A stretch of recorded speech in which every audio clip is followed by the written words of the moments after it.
चलिए आइए profit and loss.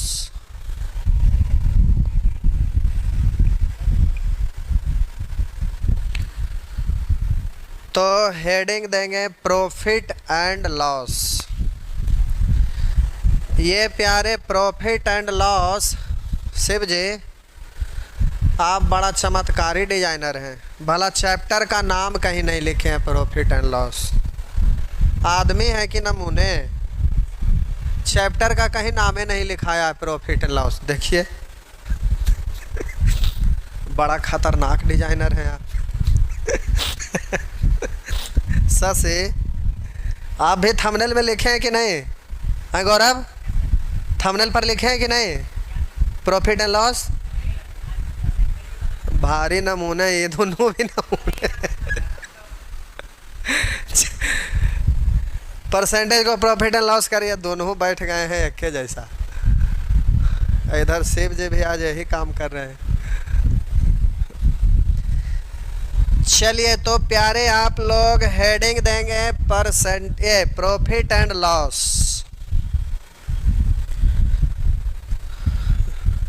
Homework वाला में जरूर लिख दीजिएगा शिव जी। तो चलिए भाई आज हम आपको सिखाते हैं परसेंटेज आप सीखे हुए थे, और आज आप लोगों को सीखना है लाभ हानि।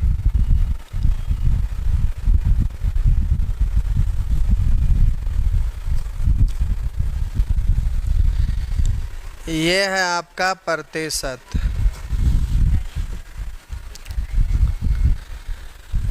अब प्यारे आप परसेंटेज पढ़े हैं और आज हेडिंग पड़ गया प्रॉफिट एंड लॉस। हम आपको पहले तो ये बता दें कि दोनों में कोई अंतर नहीं होता है। पूछिए कैसे भाई? तो हम दिखाते हैं। इसमें आपका लिखा हुआ रहता है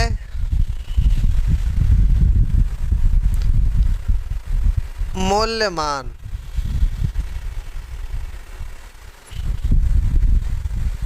तो प्यारे इसमें आपका लिखा हुआ रहता है क्रय मूल्य, शॉर्ट में लिखते हैं कॉस्ट प्राइस। इसमें प्यारे वृद्धि या कमी के बाद का मान। तो प्यारे इधर आपका लिखा हुआ रहता है विक्रय मूल्य, सेलिंग प्राइस। इधर लिखा हुआ रहता है प्यारे वृद्धि, तो इसमें आपका लिखा हुआ रहता है लाभ। इसमें प्यारे आपका लिखा हुआ रहता है कमी, तो इसमें लिखा हुआ रहता हानि। इसमें लिखा हुआ रहता है प्रतिशत वृद्धि,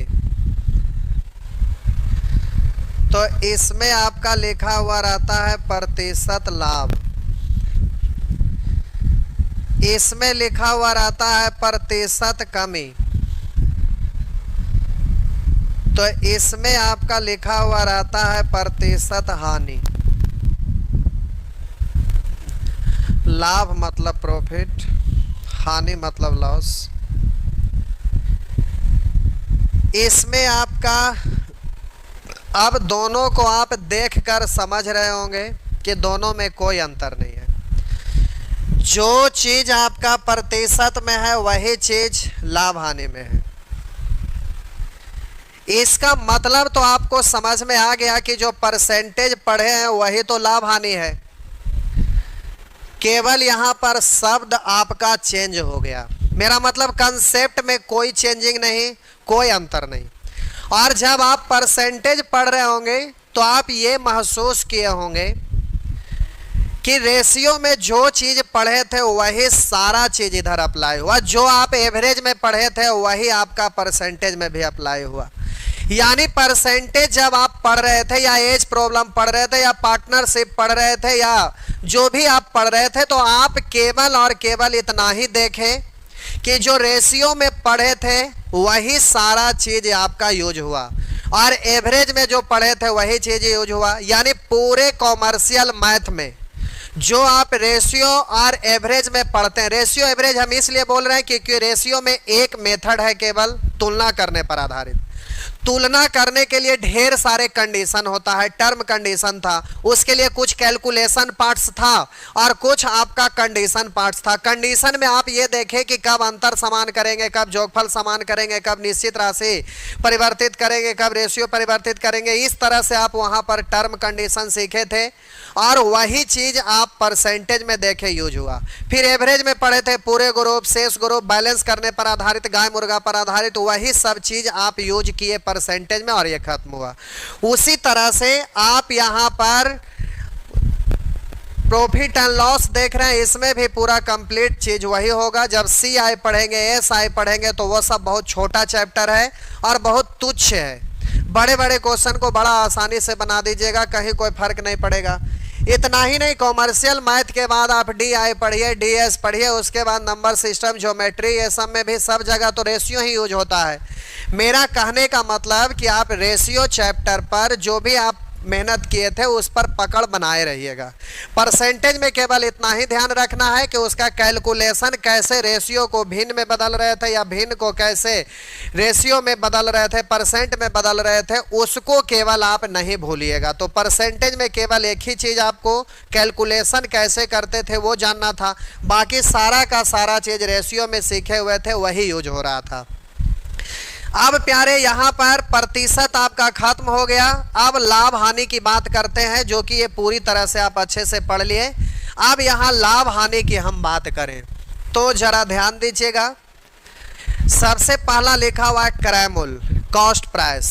जिस मूल्य पर कोई वस्तु खरीदते हैं, जिस मूल्य पर कोई वस्तु जाकर मार्केट से खरीदते हैं वो क्रय मूल्य कहलाता है, कॉस्ट प्राइस कहलाता है। अब उस वस्तु को खरीद कर लाए और उसको फिर बेचे। अब बेचने के क्रम में दो चीज होता है, आप जितना में खरीदे उतना ही में बेचे, या तो उससे ज्यादा में बेचे या तो फिर उससे कम में बेचे। तो जितना में खरीदे उतना ही में बेचे तो न लाभ हुआ न हानि हुआ। अब हम बोले जितना में खरीदे उससे थोड़ा सा ज्यादा में बेच दिए, तो जब ज्यादा कीमत पर बेचेंगे तो आपको लाभ कहलाएगा। तो हम बोले लाभ कैसे निकलेगा, तो जितना में बेचे और जितना में खरीदे उन दोनों का अंतर निकालिएगा। और हम बोले खरीद कर लाए जितना में उससे कम में बेच दिए तो वहां हानि होगा, तो क्रय मूल्य और विक्रय मूल्य का अंतर निकालिएगा तो हानि कहलाएगा। तो हम बोले कि जिस मूल्य पर कोई वस्तु खरीदते हैं क्रय मूल्य और जिस मूल्य पर कोई वस्तु बेचते हैं वो विक्रय मूल्य, और लाभ और हानि जो होता है ना वो क्रय मूल्य विक्रय मूल्य का अंतर कहलाता है। क्रय मूल्य विक्रय मूल्य का अंतर। अभी रुकिए, हड़बड़ाएंगे नहीं। हम बोले जिस मूल्य पर कोई वस्तु खरीदते हैं क्रय मूल्य, जिस मूल्य पर कोई वस्तु बेचते हैं विक्रय मूल्य, और क्रय मूल्य विक्रय मूल्य का जो अंतर होता है वही लाभ या हानि होता है। कैसे समझिएगा, हम बोले कोई वस्तु है जो आप 500 रुपया में खरीदे, ये क्रय मूल्य है, और जब बेचने लगे ना तो इस वस्तु को आप 400 रुपया में बेच दिए। तो इन दोनों का अंतर, अंतर का मतलब बड़ा में से छोटा को घटाना, तो अंतर हम निकाले तो अंतर आया 100। तो ये जो अंतर आया तो वो लाभ होगा या हानि। अभी थोड़ा सा और रुकिए। अब हम बोले 500 का चीज, 500 का चीज अब यहां आप 600 में बेचे तो अंतर निकालेंगे। तो अंतर का मतलब पहले बड़ा वाला लिखना और उसमें से छोटा वाला घटाना। तो विक्रय मूल्य 600 है ये, अब इतना में ना बेचकर, ओहो ऊपर लिख देते हैं। हम बोले आप खरीदे हैं 500 में और बेचे हैं 600 में, तो यहां पर दोनों का अंतर निकाले। अंतर का मतलब बड़ा में से छोटा को घटाना, तो इन दोनों का अंतर निकाले तो 100 आया। अब समझिएगा, जितना में खरीदे उससे कम में बेचे तो इन दोनों का अंतर निकालिएगा तो ये आपका हानि कहलाएगा, हानि कहलाएगा, लॉस कहलाएगा। हम बोले खरीदे 500 में बेचे 600 में, इन दोनों का अंतर निकालिए। तो जो अंतर आएगा वो यहाँ भी 100 रुपया आया, लेकिन ये प्रॉफिट कहलाएगा। जितना में खरीदे उससे ज्यादा में बेचे, तो हम बोले जब विक्रय मूल्य क्रय मूल्य से बड़ा रहेगा तो दोनों का अंतर निकलेगा, वो लाभ कहलाता है। और जब विक्रय मूल्य क्रय मूल्य का अंतर निकाले और यहाँ विक्रय मूल्य जब छोटा रहे तो वो हानि कहलाता है। मेरा मतलब सीधा इतना ही है कि आपको लाभ निकालने के लिए कहे चाहे हानि निकालने के लिए कहे, सीधा क्रय मूल्य विक्रय मूल्य का अंतर निकाल दीजिएगा, वही लाभ हानि होगा। अगर क्रय मूल्य से विक्रय मूल्य छोटा रहेगा तो उस स्थिति में हानि होगा, और क्रय मूल्य से जब विक्रय मूल्य ज्यादा रहेगा तो दोनों का अंतर निकालेंगे, उस स्थिति में वो लाभ कहलाएगा। और प्रतिशत लाभ और प्रतिशत हानि के लिए हम बोले क्रय मूल्य को रखेंगे नीचे और क्रय मूल्य विक्रय मूल्य का अंतर को ऊपर, क्रय मूल्य और विक्रय मूल्य का अंतर को ऊपर, क्रय मूल्य विक्रय मूल्य के अंतर को ऊपर प्रतिशत में बदलना है तो 100 से। फिर से हम बोले जब भी आपको प्रतिशत लाभ या प्रतिशत हानि निकालना रहेगा तो कितना परसेंट लाभ या कितना परसेंट हानि, तो किसका कितना परसेंट लाभ किसका कितना परसेंट हानि, तो क्रय मूल्य का। तो क्रय मूल्य से कंपेयर होता है, क्रय मूल्य में का या से लगता है, इसलिए क्रय मूल्य को नीचे। और हम बोले क्रय मूल्य विक्रय मूल्य का जो अंतर होता है वही तो लाभ या हानि होता है, तो क्रय मूल्य विक्रय मूल्य के अंतर को ऊपर। अगर क्रय मूल्य से विक्रय मूल्य छोटा होगा तो अंतर हानि कहलाएगा, तो ये हानि का प्रतिशत निकल जाएगा। और क्रय मूल्य से विक्रय मूल्य ज्यादा रहेगा तो अंतर जो निकालिएगा वो लाभ कहलाएगा, तो ये लाभ का प्रतिशत निकल जाएगा। यानी क्रय मूल्य विक्रय मूल्य का जो अंतर होता है वही लाभ या हानि तो होता है, तो क्रय मूल्य को नीचे लाभ और हानि को ऊपर प्रतिशत में बदलना है तो 100 से। अगर प्रतिशत लाभ निकालना है तो क्रय मूल्य को नीचे लाभ को ऊपर प्रतिशत में बदलना है 100 से। अगर हानि प्रतिशत निकालना है तो क्रय मूल्य को नीचे हानि को ऊपर और प्रतिशत में बदलना है 100 से। लेकिन अब इतना नहीं बोलेंगे, सीधे दोनों का अंतर निकालते हैं वही लाभ या हानि होता है। विक्रय मूल्य छोटा है तो हानि का प्रतिशत निकलेगा। विक्रय मूल्य अगर क्रय मूल्य से बड़ा है तो लाभ है, तो लाभ का प्रतिशत निकल जाएगा। अब ये तो बात हुआ कि ठीक है, रेशियो में सेक्शन सी में सीखे थे प्रतिशत में बदलने के लिए और परसेंटेज में भी, तो प्यारे ये तो ठीक है। अब हम बात करते हैं क्रय मूल्य और विक्रय मूल्य, तो जरा ध्यान दीजिएगा। कहीं पर आपका लिखा हुआ रहेगा x% लाभ, या कहीं पर लिखा हुआ रहेगा x% हानि। तो x% लाभ का मतलब ही होता है प्यारे कि क्रय मूल्य का x% लाभ, एक क्रय मूल्य का x% लाभ। थोड़ा रुकेंगे, हम बोले आप किताब के दुकान पर गए, दुकानदार से पूछ दिए कितना प्रतिशत छूट, बोला 25%। तो आप दुकानदार से ये नहीं पूछते हैं कि किसका 25% छूट दीजिएगा, क्यों? क्योंकि आपको पता है कि जो उस पर लिखा हुआ कीमत है, जो मार्क प्राइस है, जो अंकित किया हुआ है, जो सूची मूल्य है, उसी पर 25% छूट देगा। उसी तरह से यहाँ पर x% लाभ लिखा हुआ है या यहाँ पर x% हानि लिखा हुआ है, तो x% लाभ, तो किस पर x% लाभ, तो क्रय मूल्य पर। जिस मूल्य पर कोई वस्तु खरीदते हैं उस पर लाभ या हानि होगा। तो x% लाभ का मतलब ही होता है क्रय मूल्य का x% लाभ, x% हानि का मतलब ही होता है कि क्रय मूल्य का x% हानि, क्रय मूल्य का x% हानि। तो अब प्यारे जल्दी से, अब बच्चे की तरह ये नहीं बोलिएगा प्रतिशत हटाए बटा 100। अब ये जो का लगा हुआ है क्रय मूल्य के साथ कि लाभ के साथ, तो बोलेंगे क्रय मूल्य के साथ, कॉस्ट प्राइस के साथ। तो बोलेंगे क्रय मूल्य होगा 100 तो लाभ होगा, कहिएगा x, तो विक्रय मूल्य होगा, आप बोलेंगे विक्रय मूल्य होगा तो क्रय मूल्य 100 लाभ x, तब विक्रय मूल्य 100 प्लस x। अब ये बच्चे की तरह ऐसे का से करते नहीं रहेंगे, वो शुरू सिखाने के लिए बोलते थे, वो अच्छी बात था। अब परसेंटेज सीख गए तो आपको बोले थे कि जिस राशि के साथ का अथवा से लगा रहे उसे सीधा 100 मानेंगे, फिर माने गए 100 के अनुसार दिए गए राशियों के मध्य सीधा अनुपात प्रकट कर दीजिएगा। तो सीधा x% लाभ, तो किसका x% लाभ? करैमूल का। तो सीधा करैमूल हो जाएगा 100, तो लाभ हो जाएगा x, तब विक्रयमूल हो जाएगा। तो लाभ की स्थिति है तो विक्रयमूल करैमूल से ज्यादा होगा, तो सीधा जोड़ दीजिएगा। तो 100 प्लस x यानी 100 प्लस x विक्रयमूल कहलाएगा। फिर से x% लाभ का मतलब करैमूल है 100, तो लाभ है x, तब विक्रयमूल हो जाएगा 100 प्लस x। 5% लाभ का मतलब करैमूल है 100, तो लाभ है 5, तब विक्रयमूल हो जाएगा 105। उसी तरह से प्यारे जब इधर आपको लिखना रहेगा करैमूल और हानि और विक्रयमूल का रेशियो, तो x% हानि यानी करैमूल का x% हानि यानी करैमूल होगा 100, तो हानि होगा x, तब विक्रयमूल होगा 100 माइनस x। ये सब बच्चे की तरह ऐसे लिखने की जरूरत नहीं होना चाहिए, तीसरा नेत्र से आपको एकदम फटाफट दिखना चाहिए।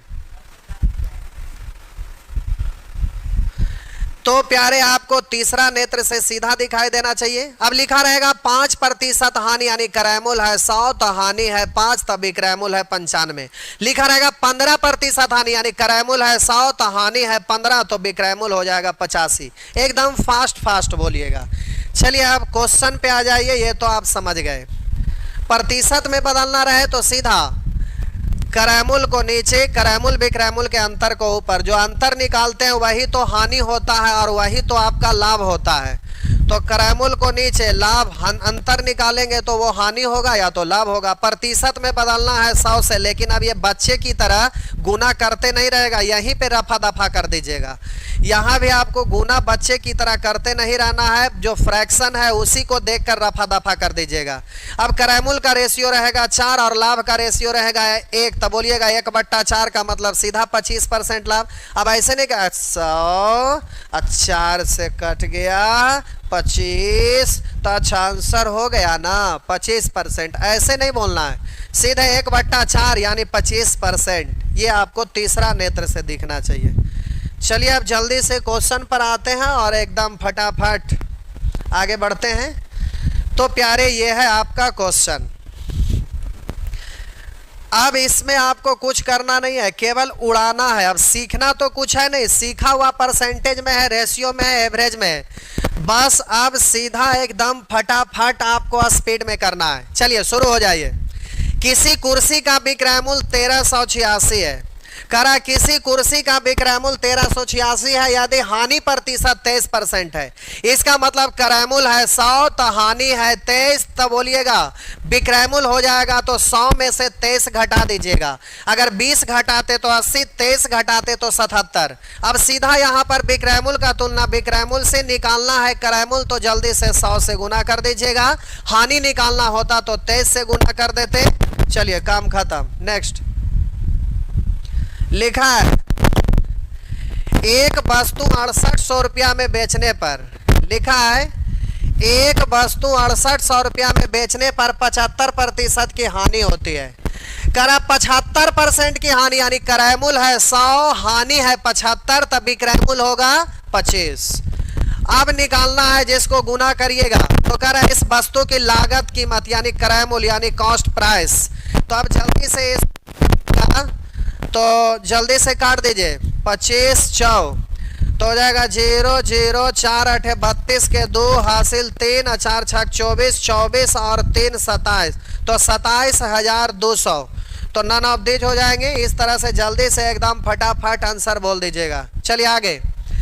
करा ए ने अपने रेडियो 180 रुपया में 10% हानि पर बेचा, तो विक्रयमूल का तुलना विक्रयमूल से 10% हानि का मतलब करैमूल होगा 100, तो हानि होगा 10, तब बोलिएगा विक्रयमूल होगा 90। निकालना है आपको लागत मूल्य यानी करैमूल, तो 100 से 0 से 0 9 दूनी 18।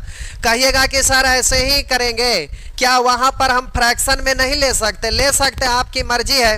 बोलिए 10% हानि, तो किसका 10%? करैमूल का 10% मतलब 1/10। 10% का मतलब 1/10 यानी करैमूल है 10, हानि है 1, तब विक्रयमूल है 9। अब बोलेंगे विक्रयमूल का तुलना विक्रयमूल से करैमूल निकालना है 10 से, इससे कट जाएगा 20, तो आपका आंसर हो गया 200। आपकी मर्जी है प्यारे, परसेंट से फरियाइए अगर फ्रैक्शन में फरियाना है, फ्रैक्शन से फरियाइए, आप जानिए, आपका काम जाने। यदि किसी वस्तु को 240 रुपया में बेचने पर 20% का लाभ होता है, तो बोलिए 20% लाभ मतलब क्रय मूल्य है 100, तो लाभ है 20, तब विक्रय मूल्य है 120। विक्रय मूल्य का तुलना विक्रय मूल्य से पूछ रहा है, क्रय मूल्य क्या है, तो 100 से 0 से 0, 12 दूनी 24, तो सीधा हो गया 200। आप मान भी सकते थे 20% का मतलब 1/5, यानी क्रय मूल्य है 5, तो लाभ है 1, तो विक्रय मूल्य हो जाएगा 6। तो विक्रय मूल्य का तुलना विक्रय मूल्य से क्रय मूल्य निकालिएगा, तो क्रय मूल्य के लिए आप जल्दी से 5 से गुना, तो आप बोलेंगे 6 × 24, 5 × 20 पर 1 शून्य, यानी आपका आंसर हो गया 200। इस तरह से आप फटाफट कर सकेंगे। बोलिए इसी तरह से इसको भी कर लीजिएगा। ये सब आप कर लेंगे प्यारे। फ्रैक्शन में ये डायरेक्ट ही दिया हुआ है, तो फिर तो ये तो और भी दिक्कत वाली बात नहीं है।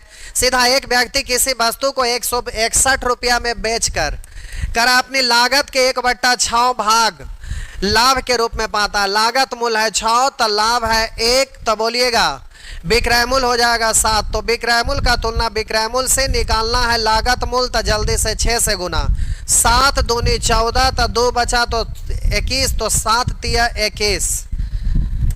जल्दी जल्दी फटाफट बोल लेंगे। चलिए ये सब आपसे अब हो जाएगा। चलिए यहाँ देखिए, अधिक और कम आ गया तो भी दिक्कत नहीं है। करा एक इलेक्ट्रॉनिक स्टोर का मालिक उसके ग्राहक से लागत कीमत से 11% अधिक लेता है, यानी जितना में खरीदता है ना, वो जब बेचता है तो ग्राहक से 11% अधिक वसूल लेता है। तो 11% अधिक वसूलता है, यानी वो विक्रय मूल्य के रूप में 11% ज्यादा ले लेता है। कह रहा है एक इलेक्ट्रॉनिक स्टोर का मालिक उसके ग्राहक से लागत कीमत से 11% अधिक लेता है, यानी लागत कीमत है 100, तो अधिक लेता है 11, तो वो वसूला कितना, तो 100 का चीज 11 अधिक, यानी 111 वसूला। और इधर कह रहा है कि एक ग्राहक ने एक एलईडी टीवी के लिए इतना रुपया अदा किया, यानी पे किया। उधर बोलिए 100 का चीज 11 अधिक, यानी 111 वसूला। निकालना, उसको गुना करिएगा। तो अब जरा यहां पर समझना है, तो उस टीवी का मूल्य कीमत क्या थी। अच्छा ये तो सिंपल ही है, टीवी का मूल्य कीमत क्या थी, तो जल्दी से आप 100 से गुना कर लेंगे। नेक्स्ट, उसी तरह से आगे भी कर लीजिएगा।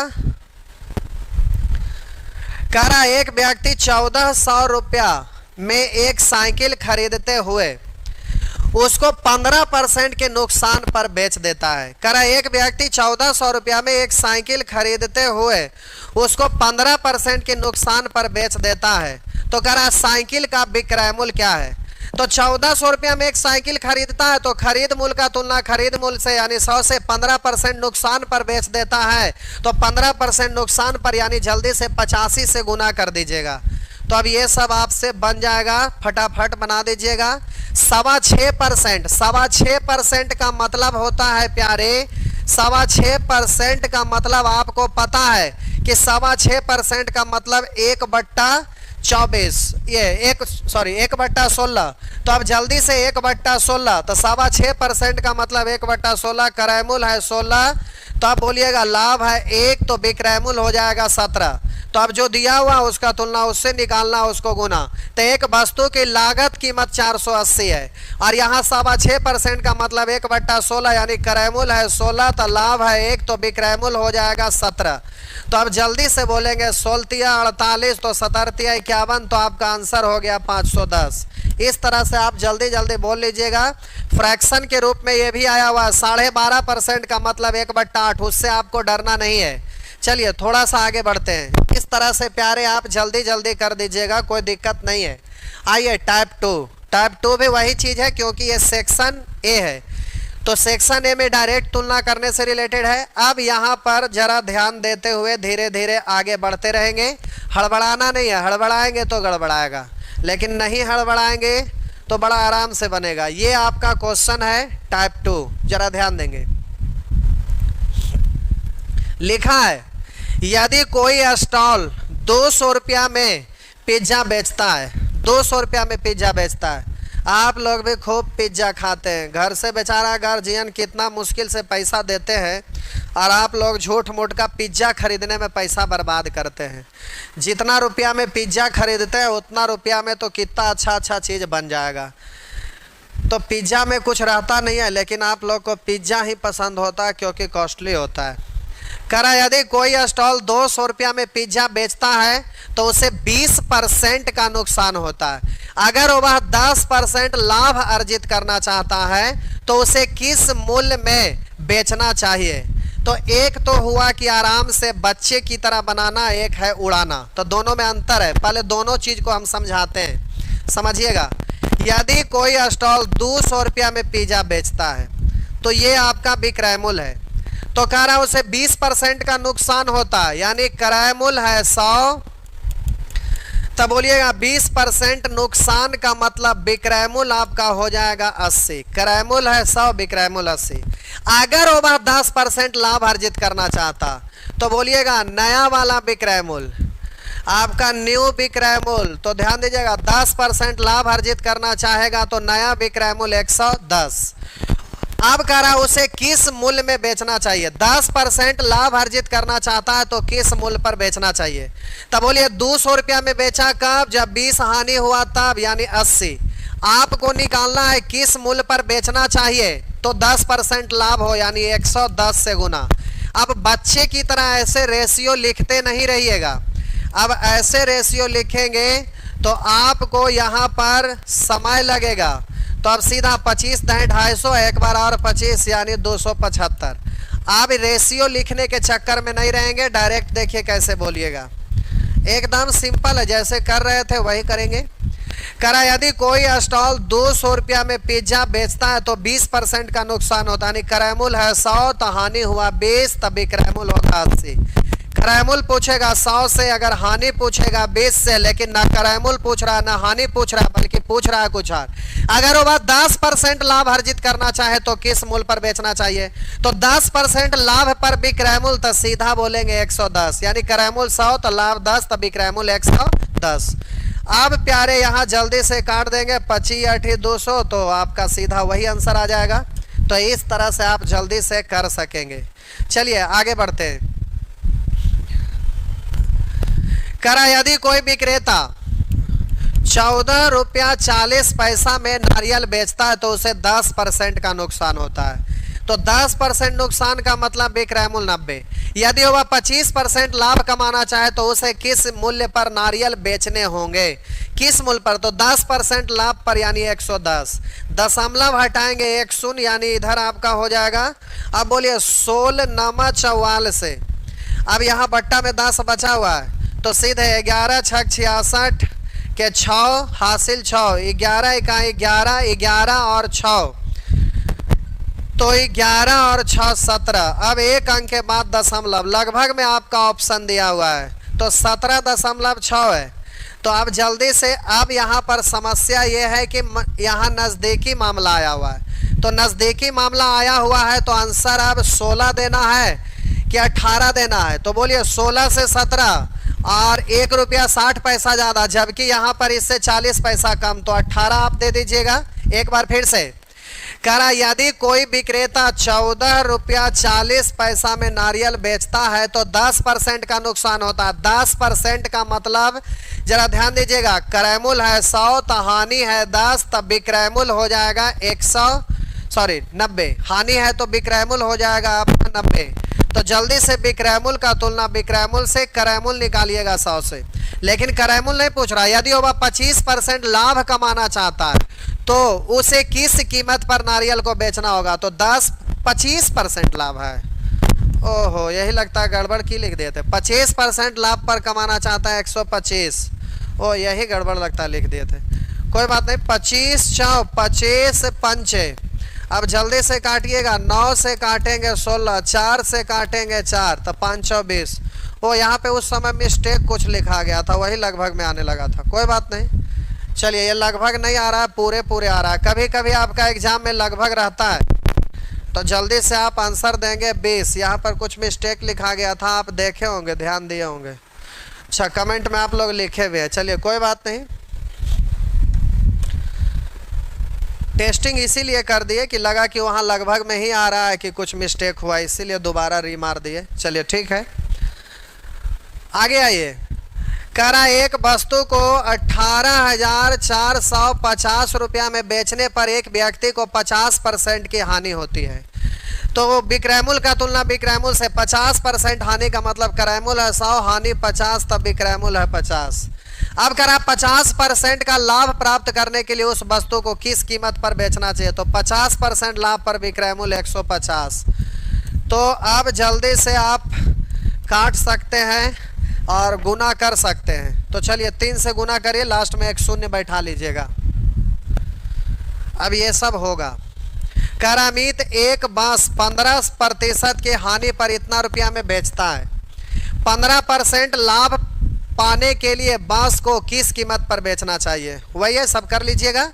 सीधा वहां पर विक्रय मूल्य है तो विक्रय मूल्य का तुलना 85 से 15% लाभ पर तो 115 से गुना। इसलिए छोड़े कि बहुत बार ये वाला पूछ तेरी के गर्दा है कि, तो ये आप ही बनाइएगा तो ज़्यादा अच्छा रहेगा। अब रिपीट करता उससे मतलब नहीं है, डिजिट चेंज करके भी रहेगा तो क्या फ़र्क पड़ेगा? कोई फ़र्क नहीं पड़ेगा। यह देखिए ऑफलाइन वाले सुमन कुमार नाम तो है लड़की वाला। चलिए ठीक है, लड़का का भी नाम रहता है, लड़की का भी नाम रहता है। कुछ नाम होता है जो कॉमन, जैसे रिंकू, परवीन। परवीन हिंदू में बॉयज लोग का नाम रहता है और मुस्लिम धर्म में गर्ल्स लोग का रहता है। तो कुछ नाम ऐसा होता है जो ये क्या हो रहा है? चलिए ये सब बनाने में आपको बड़ा मज़ा आएगा। अब जल्दी जल्दी ख़त्म होगा, परसेंट में बड़ी आप लोग लपेटे हैं। चलिए इस तरह से बना लीजिएगा। करा एक दुकानदार ने एक सिलाई मशीन 10% की हानि पर इतना में बेची तो किस कीमत पर बेचता है कि 10% लाभ हो? आप कर लीजिएगा, ये सब हो जाएगा प्यारे।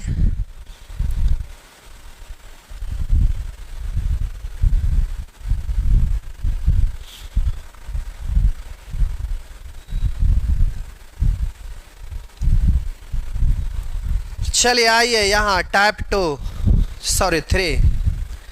तो टाइप 2 तक हो गया। चलिए आइए टाइप 3।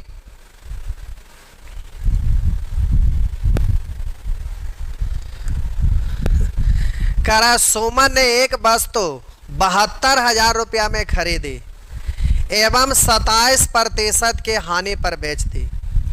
उसने इस रकम से एक दूसरी वस्तु खरीदी एवं 30% के लाभ पर बेच दी।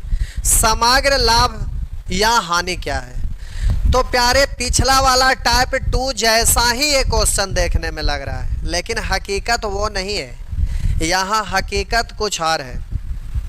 आई 19 नंबर लिख रहे हैं चोट्टा कहीं के। ये सब होमवर्क बनाने के लिए ना है। जब सब हमें अभी बना देंगे तो फिर अगला क्लास में क्या आप पूछेंगे और क्या बनाएंगे? एक नंबर का हरामी खोर है कि हराम खोर का एक सीमा निर्धारित होता है, उस सीमा को भी लांघ कर आगे ही चल जाते हैं। चंडाल, सुअर, छछुंदर। देखो क्वेश्चन नहीं बना सकते, बनाएंगे अटकेंगे, नहीं बनेगा पूछेंगे, इसमें क्या दिक्कत है? ऐसा थोड़े कि अगला दिन क्लास बंद है। चलिए देखिए आगे, ये क्वेश्चन थोड़ा अलग है, ध्यान दीजिएगा, बात को अच्छे से समझेंगे। टाइप 3 प्रश्न संख्या 22। करा सुमन ने एक वस्तु 72,000 रुपया में खरीदी। करा 72,000 रुपया में खरीदी, ध्यान दीजिएगा, एवं इसे 27% हानि पर बेच दी। 27% हानि पर बेच दी। तो क्रय मूल्य का तुलना क्रय मूल्य से। अगर 27% हानि पर विक्रय मूल्य निकालना रहे तो 27% हानि पर अगर विक्रय मूल्य कहेगा तो जल्दी से आप 73 से गुना कर दीजिएगा। 27% हानि पर विक्रय मूल्य कहेगा तो 73 से गुना।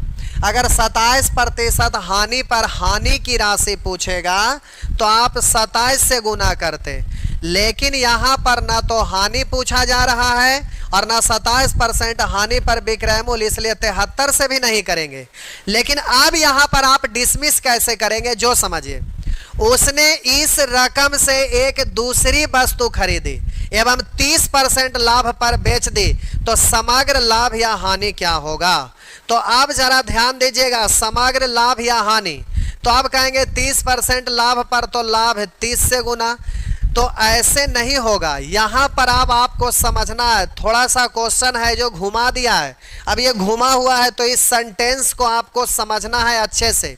जरा एक बार आप फिर से री कर रहे हैं, जरा गौर करिए, दिमाग को अस्थिर करिए और कमेंट पर ध्यान मत दीजिए, जरा इधर बोर्ड पर ध्यान दीजिए। करा सुमन ने एक वस्तु 72,000 रुपया में खरीदी, तो 72,000 रुपया में खरीदी, इसका मतलब ये तो कॉस्ट प्राइस है ना। 72,000 रुपया में खरीदी, रियल में कॉस्ट प्राइस यही है, रियल कॉस्ट प्राइस यही है। अब देखिए हुआ क्या, जरा समझना है। करा खरीदी एवं इसे 27% की हानि पर बेच दिया, तो 27% हानि पर बेचने का मतलब क्रय मूल्य है 100, तो हानि है 27, तब विक्रय मूल्य आपका हो जाएगा प्यारे 73, आपका हो गया 73।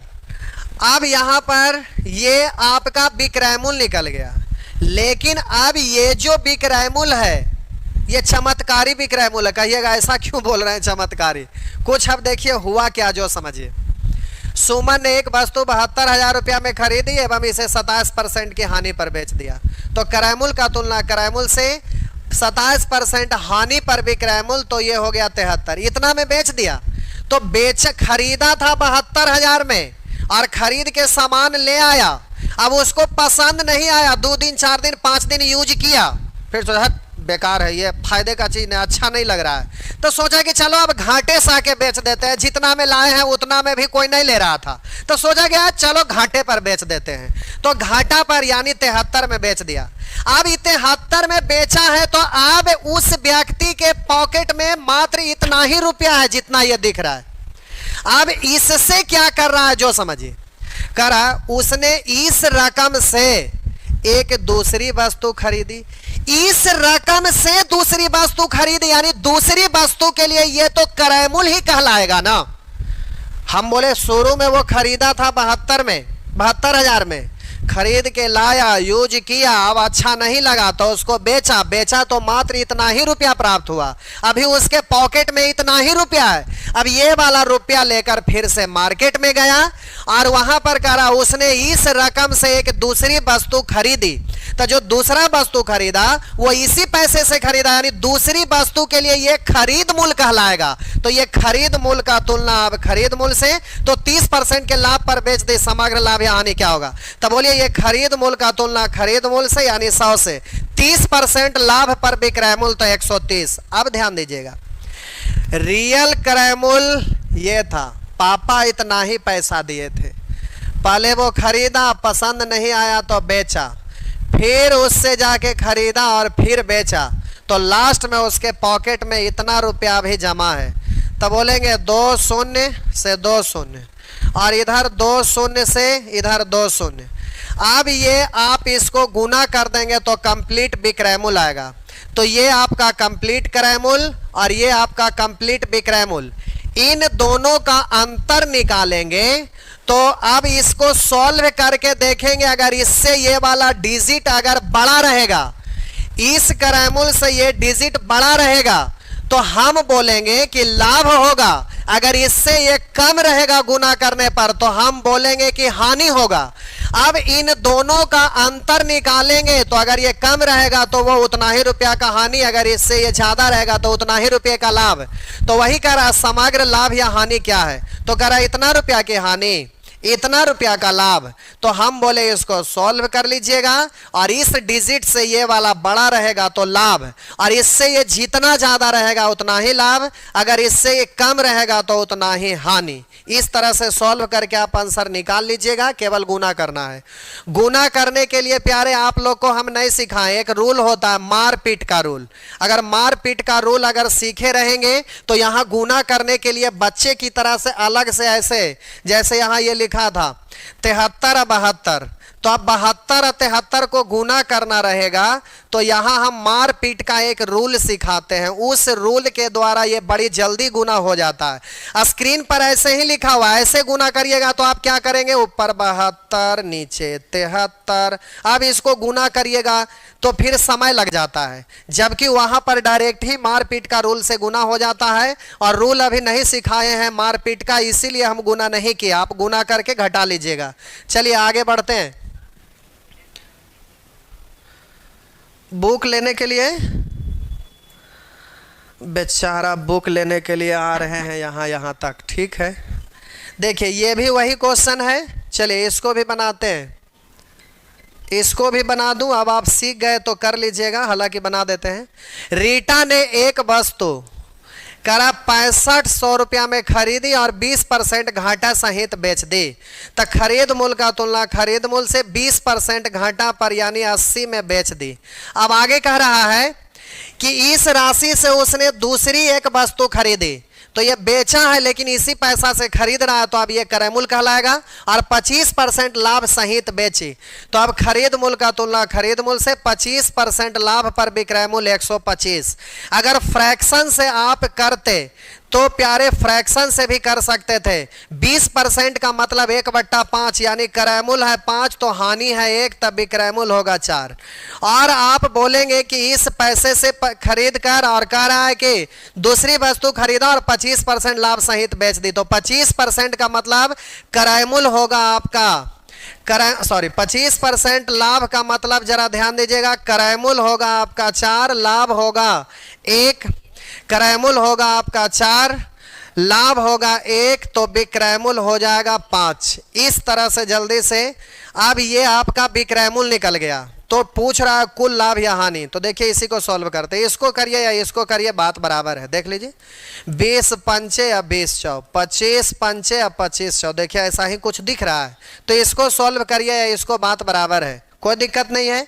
चलिए अब जल्दी से सॉल्व करिए। 5 से काटेंगे 13, 4 से काटेंगे 4, अब बोलिए 13 पंचे 65 पर 2 शून्य।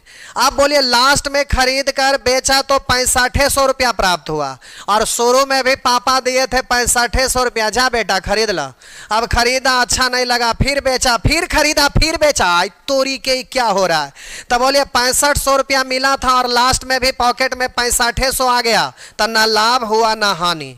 लेकिन इसके पहले वाला में कुछ लाभ या हानि हो रहा था, क्योंकि सेम नहीं था, तो यहां पर ऑप्शन ये नहीं था, तो आप घटा लेंगे। चलिए अब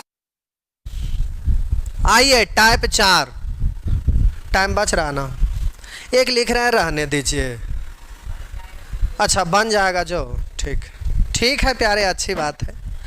अब आइए आगे, टाइम है ना कि थक गए लोग, अच्छा अभी टाइम बहुत है। चलिए आगे आइए, टाइप 4, ये है प्यारे आपका टाइप 4। जरा आप समझेंगे, किसी वस्तु के 4% और 3% के लाभ पर बेचे गए विक्रय मूल्य का अंतर 3 है। अब यहां पर आप सोचिएगा ना, क्या बोलिए क्या, तो किसी वस्तु के 4% और 3% के लाभ पर बेचे गए विक्रय मूल्य का अंतर 3 है, तो आप कहिएगा 4% लाभ का मतलब क्रय मूल्य होगा 100, तो विक्रय मूल्य 4% लाभ पर 104 और 3% लाभ पर, तो आप बोलिएगा न्यू वाला विक्रय मूल्य, तो बोलेंगे 3% के लाभ पर यानी 103। अब कह रहा है कि विक्रय मूल्य का अंतर है 3, तो यहां कहिएगा कि विक्रय मूल्य का अंतर है 1, निकालना है उसको गुना, उस वस्तु का क्रय मूल्य क्या है, तो कहिएगा 100 से गुना। अब ऐसे बच्चे की तरह बकलोल बनकर इतना मेहनत नहीं करे, पहले रेशियो लिखे, उसके बाद फिर ये लिखे, आई तोरी के, इतना मेहनत करने की कोई ज़रूरत ही नहीं है, बस ऐसे ही इसको उड़ा दीजिएगा, इतना ही से काम चलेगा। अब ये कैसे ऐसे होगा जरा समझिए।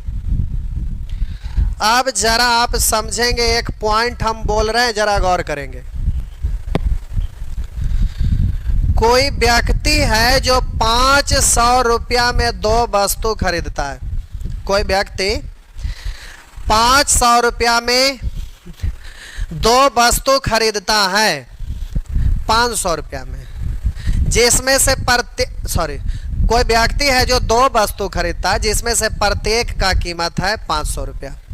एक व्यक्ति है जो दो तरह का वस्तु खरीदता है, एक व्यक्ति है जो दो तरह का वस्तु खरीदता है और उसमें से प्रत्येक का खरीद मूल्य 500 रुपया है। एक को 400 रुपया में बेच दिया, एक को 400 रुपया में बेच दिया, 400 में, और एक को 700 रुपया में बेच दिया। तब बोलिए 500 का चीज 400 में बेचा तो आप बोलिएगा कि सर हानि हुआ। हम पूछेंगे कै रुपया हानि हुआ, तो कहिएगा 500 का चीज 400 में बेच दिया तो बोलिएगा 100 रुपये का हानि हुआ। बोलिए एक है जो 500 रुपया में खरीदा और 700 रुपया में बेच दिया तो आप कहिएगा इसको लाभ हुआ। हम पूछेंगे कितना, तो कहिएगा 200 रुपया। अब प्यारे हम आपसे एक बात पूछते हैं, आप ये बताइए कि कोई व्यक्ति है जो दो गो वस्तु खरीदा जिसका क्रय मूल्य प्रत्येक का 500 है, लेकिन 500 का चीज 400 में बेचा तो 100 का हानि हुआ और 500 का चीज 700 में बेचा तो 200 का लाभ हुआ। बोलिए क्रय मूल्य दोनों स्थिति में सेम है तो दोनों विक्रय मूल्य में कितने का अंतर है, तो बोलिएगा सर विक्रय मूल्य में तो 300 का अंतर है। हम बोलेंगे लाभ हानि में कितने का अंतर है, तो कहिएगा लाभ हानि में भी तो 300 का अंतर है। कुछ बकलोल सोच रहे होंगे कि 200 और 100 में अंतर 100 का ना है। आए बकलोल, अब यहाँ हानि है यहाँ लाभ है, अपोजिट डायरेक्शन में अंतर जो होता है तो अंतर में जुट जाता है। तो हानि है और इधर लाभ है, अपोजिट डायरेक्शन है, अंतर का मतलब बड़ा में से छोटा को घटाना, तो अपोजिट डायरेक्शन में अंतर का मतलब दोनों जुड़ जाता है। तब बोलिए दो वस्तु का क्रय मूल्य सेम है, दो वस्तु का क्रय मूल्य सेम है, एक को 400 में बेचा एक को 700 में बेचा, तो जो अंतर विक्रय मूल्य का है वही अंतर लाभ हानि का भी है। मेरा कहने का मतलब है कि जब दो वस्तु का क्रय मूल्य सेम होता है तो जो अंतर उसके विक्रय मूल्य का होता है वही अंतर उसके लाभ हानि का भी होता है। यानी लाभ हानि का अंतर निकालिएगा तो बोलिएगा विक्रय मूल्य का अंतर उतना ही, अगर विक्रय मूल्य का अंतर बोलिएगा तो कहिएगा लाभ हानि का अंतर वही। तो अब हम बोले कि जो अंतर विक्रय मूल्य का वही अंतर लाभ हानि का, वही अंतर लाभ लाभ का, वही अंतर हानि हानि का। नहीं समझे मेरा बात। हम बोले दो वस्तु को एक रेट पर खरीदे तो एक को लाभ पर बेचे एक को हानि पर, था जो अंतर यहां पर लाभ हानि में होगा वही विक्रय मूल्य में। अब एक को हानि पर बेचे दूसरे को भी हानि पर बेचे तो दोनों हानि में जो अंतर होगा वही विक्रय मूल्य में होगा। अगर दोनों को लाभ पर बेचिएगा तो जो दोनों का लाभ में अंतर होगा वही विक्रय मूल्य का भी अंतर होगा। यानी आप अब कह सकते हैं कि दो वस्तु का विक्रय मूल्य समान है तो जो अंतर क्रय मूल्य का विक्रय मूल्य का होता है वही लाभ हानि का। अब देखिए धक्का कैसे उड़ा दीजिएगा। करा किसी वस्तु के 4% और 3% के लाभ पर बेचे गए विक्रय मूल्य का अंतर 3 है, तो आप बोलिए जो विक्रय मूल्य का अंतर होता है वही तो लाभ लाभ का भी होता है, तो ये भी लाभ दोनों का लाभ में जो अंतर होगा वही विक्रय मूल्य में भी होगा। तो 4-3 में अंतर है 1 तो बोलेंगे विक्रय मूल्य का भी अंतर 1। उस वस्तु का क्रय मूल्य क्या है तो बोलेंगे 100, तो आपका आंसर हो गया 300। जय भगवान। ऐसी फटाफट आप करेंगे, बस ये रहा। अब यहाँ रेशियो लिखना है तो आप रेशियो लिख दीजिएगा। अरे तेरी के गर्दा है। तो यहाँ ये करा किसी दुकान द्वारा एक बाल्टी को 8% के लाभ पर बेचने पर 8% की हानि के मुकाबले 28 रुपया अधिक मिलते हैं। यानी विक्रय मूल्य का अंतर है कि लाभ हानि का कोई मतलब नहीं, कुछ भी नहीं सोचना है कि विक्रय मूल्य का ना क्रय ये हाँ लाभ हानि का ना विक्रय मूल्य का ना लाभ हानि का अंतर। अरे कोइयों का अंतर है, बतवा तो सेम है, जो अंतर विक्रय मूल्य का वही अंतर लाभ हानि का। अब कुछ नहीं सोचना है, सीधे इधर हानि है उधर लाभ, अपोजिट डायरेक्शन में जुड़ जाएगा तो अंतर 16 का। पूछ रहा बाल्टी का लागत मूल्य क्या है तो 100 से 4 से काटेंगे 4 से काटेंगे 25 और 4 से काटेंगे 7, 25 सते 75 से 175। बस ये रहा। अगर कास्ट है तो कुछ नहीं, सीधे बोड़िया बस्तर लेके पटना में चलाना। पटना में जनरल कंपटीशन की राजधानी पटना में सीधे, अगर ज्यादा कष्ट है तो दुख दर्द का निवारण है तो सीधे पटना पहुंच जाइए बोड़िया बिस्तर लेकर के। चलिए आगे आइए। पटना के नाम पर आप लोग को गुस्सा भी आ रहा होगा, लेकिन प्यारे पटना में रहकर पढ़ने का मजा ही कुछ और है। पटना में पढ़ेंगे या रिजल्ट नहीं होगा, सवाल नहीं पैदा लेता है। सूरज पूरब से पश्चिम में उगेगा वो संभव है, आसमां झुकेगा वो संभव है, लेकिन पटना में पढ़कर रिजल्ट ना हो ऐसा संभव नहीं है। इसलिए आइए पटना में पढ़िए, पटना में पढ़िए। चलिए इधर आ जाइए। टाइम हो गया क्या? चलिए टाइम हो गया, लोग थक गए हैं लगता है, कमेंट में कुछ और लिख रहे हैं। चलिए तो 25 तक हो गया प्यारे। अब यहाँ से आप आगे कोशिश करिएगा। अब ये सेक्शन में ज़्यादा कुछ नहीं होगा। चलिए अभी बड़ी सारा है। चलिए अनलिमिटेड क्वेश्चन है, कितना देखते रहे, अगला क्लास में होगा। चाहेंगे तो एक ही दिन में ख़त्म हो जाएगा, लेकिन एक दिन में करना नहीं है। धीरे पके सो मीठा होवे, एक कहावत है। और कार्बेट दे के पकाते हैं तो वो गलगल हो जाता है तुरंत, वो खाने योग्य नहीं रहता, जानते हैं ना। क्या बोले सर? SSCGD वैकेंसी आया है, फिर से री किया है उसी को। ठीक है, यूट्यूब पर चला देंगे। देखिए प्यारे, कोई भूलल भटकल गांव वगैरह का इधर उधर का होंगे तो जीडी का एक आ जाइए, आ जाइए। देखिए अब सब ऑफलाइन वाले इधर आ रहे हैं, तो आप लोग, ऑफिस बंद है इसीलिए आप लोग आ गए ऊपर। आवाज़ नीचे जाता है क्योंकि क्लासरूम में चल रहा है, तो वो साउंड का भी ऑन किया हुआ है ताकि बाहर लोग सुने तो आवाज़ चल जाए। यहाँ से ऊपर में छत पर है, जिसके वजह से क्लासरूम से ऑडियो बहुत दूर तक जाता है, 1-1.5 किलोमीटर आगे तक जाता है। और लोग जब यहाँ क्लास करते हैं ना, तो यहाँ से डायलॉग शायरी ये सब चलता है, तो खतरनाक कंसेप्ट आता है, तो लोग सीटी मारते हैं। और सीटी कम से कम यहाँ से 2.5-3 किलोमीटर तक आगे जाता है। तो यहाँ से जैसे ही क्लास स्टार्ट होता है तो दूर दूर तक 2.5 किलोमीटर दूर तक का लोगों को पता चलता है कि चक्रवर्ती मैथमेटिक्स में क्लास चल रहा है। तो यहाँ का आकर पढ़ने का मज़ा कुछ और होता है, लेकिन घर पर जो पढ़ रहे हैं वहाँ पर कुछ और होता है।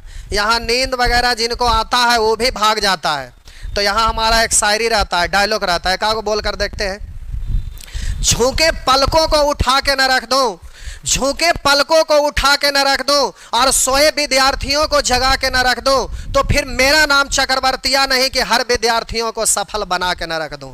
अब ये सब शायरी डायलॉग चलते रहता है क्लास में, तो यहाँ पढ़ने का अलग आनंद आता है, अलग मज़ा आता है। लेकिन आप देखिएगा जब सामने में यहाँ पर लोग रहते हैं तो अब एक्सप्रेशन, अब इधर से जो आपको मिला हुआ एक्शन का रिएक्शन तुरंत मिलता है, तो उसका मज़ा कुछ अलग रहता है। तो क्लासरूम में पढ़ने का बात कुछ अलग रहता है। लेकिन ये भी ठीक है भाई, मजबूरी, आप लोग घर पर बैठे हैं तो ठीक है, घर पे ही रहिए, कोई दिक्कत नहीं है, आप पढ़ाई कर ही रहे हैं। लेकिन वही है कि जब क्लासरूम में पढ़ते हैं तो एनर्जी लेवल जो आपका जितना एनर्जी से अभी पढ़ रहे या हम पढ़ा रहे हैं, इतना एनर्जी लेवल हाई हो जाता है कि उसको मापने के लिए कोई यंत्र होगा तो अगर वो बॉडी में लगाएगा तो वो यंत्र भी ब्लास्ट हो जाएगा, इतना एनर्जी के साथ क्लास चलता है। लेकिन ऑनलाइन में हाँ चल रहा है, किसी तरह से डगमगाते डगमगाते चलता है, तो ऑनलाइन का कुछ और बात है। तो चलिए आज भर प्यारे इतना ही, होमवर्क अवश्य से करिएगा, आज भर इतना ही। जीडी के लिए बैच आ रहा है ऑल सब्जेक्ट के लिए, पिछले बार स्टार्ट हुआ था और लोग कर भी रहे हैं और बैच चल भी रहा है, जिसमें केवल मैथ था, अब उसमें आपका रीजनिंग, इंग्लिश और मैथ, जीएस जो है जो सब चलेगा।